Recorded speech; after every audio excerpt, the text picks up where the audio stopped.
Ah, los villanos. Es el arquetípico personaje que nos ha acompañado desde el inicio mismo de la escritura de las primeras historias. Es muy complicado que hoy en día no se encuentre en cada historia relacionada uno de estos personajes, ya sea considerado en sí como un villano netamente o una variación conocida como el antagonista. Sin embargo, de quien yo vengo a hablarles a ustedes es de un villano en toda la expresión de la palabra, Kefka Palazzo. Villano el cual hizo su debut en el videojuego Final Fantasy VI en 1994 para la consola SNES. Un villano el cual combinaba dos cosas muy interesantes. En sí combinaba el arquetipo de el villano que es malo porque sí, a la vez que era un villano el cual amabas odiar.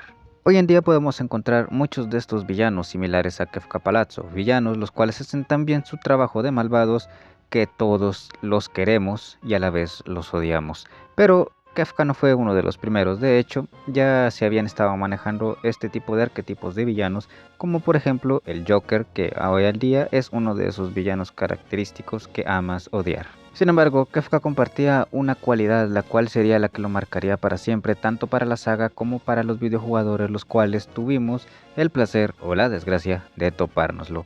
Y eso es su mentalidad netamente nihilista. Esto lo podemos comprobar con sus actitudes a lo largo del juego, porque, spoiler alert para los que no han jugado Final Fantasy VI, Kefka Palazzo es básicamente una entidad la cual no le encuentra sentido alguno a la vida, lo cual contrasta incluso con otros villanos de la misma franquicia de Final Fantasy, ya que hasta la fecha no ha habido un villano que haya llegado a este nivel de odio por la vida misma.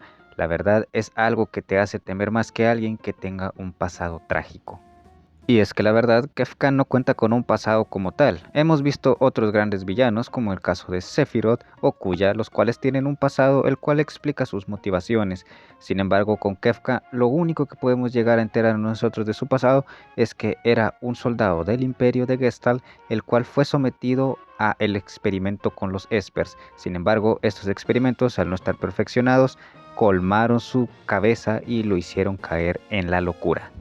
Misma locura la cual lo llevó a desarrollar esa característica y singular personalidad en la cual no le importa nada, incluyendo su propio pellejo, aunque en muchas otras ocasiones pareciera que sí solamente quiere salvarse.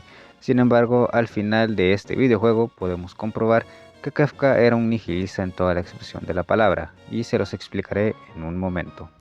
Kefka, para los que no lo sepan, en Final Fantasy VI resulta que es el verdadero vencedor. Aquí el grupo de protagonistas no les da el tiempo necesario para poder detener a este sujeto, el cual de improviso termina traicionando a su propio emperador, convirtiéndose en un megadios de la magia. Sin embargo, la característica de esto es que no es que él desee tener poder absoluto, sino que lo único para lo que quiere el poder es para destruir. O sea, su motivación es nada más divertirse destruyendo.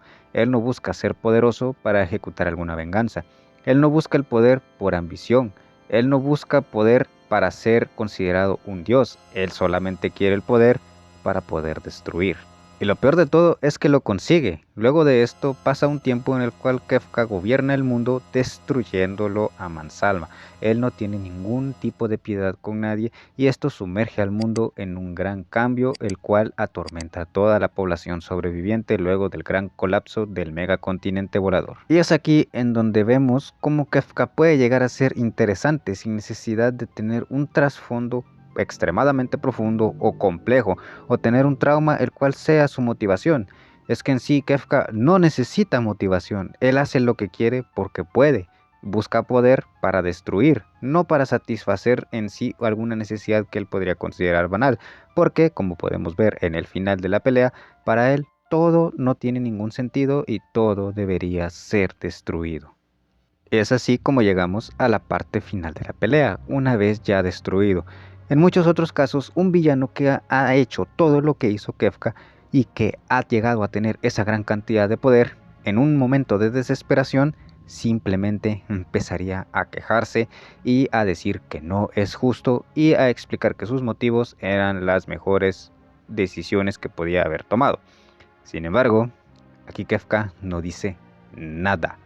No dice nada, absolutamente nada. No se lamenta, no se queja y no dice nada. demostrando que es un nihilista en su máxima expresión, al punto tal en el que, a pesar de que tenía el poder de un dios, ni siquiera le importó haber muerto. ¿Por qué? Porque para él la vida misma no tiene ningún sentido. A tal punto que no le interesó ni siquiera su propio pellejo.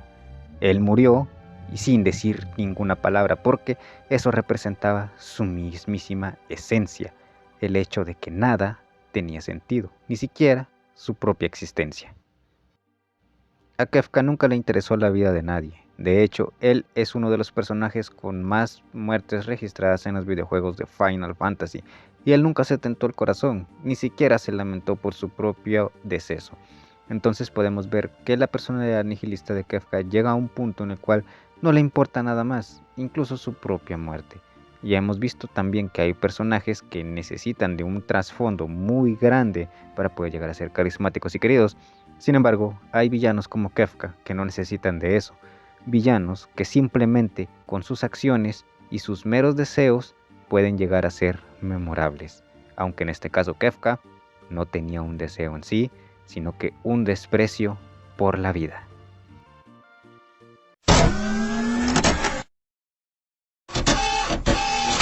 Y dime, ¿tú has jugado Final Fantasy VI? Y si es así, ¿cómo catalogarías tú como villano a Kefka? La verdad me gustaría mucho saber tu opinión. Me gusta mucho hablar sobre villanos y creo que hablaré de ellos más seguido. Disculpen si no he tocado tantos temas geeks y he subido más historias de terror. Lo que pasa es que no he tenido mucho tiempo para poder trabajar en estos tipos de videos y estoy tratando de hacer un poco de espacio. Así que les agradezco mucho por llegar al final de este video. Si quieres dejarme una sugerencia, puedes dejármela en la cajita de los comentarios, eso te lo agradecería mucho. Yo soy el Pollo y te deseo un feliz día.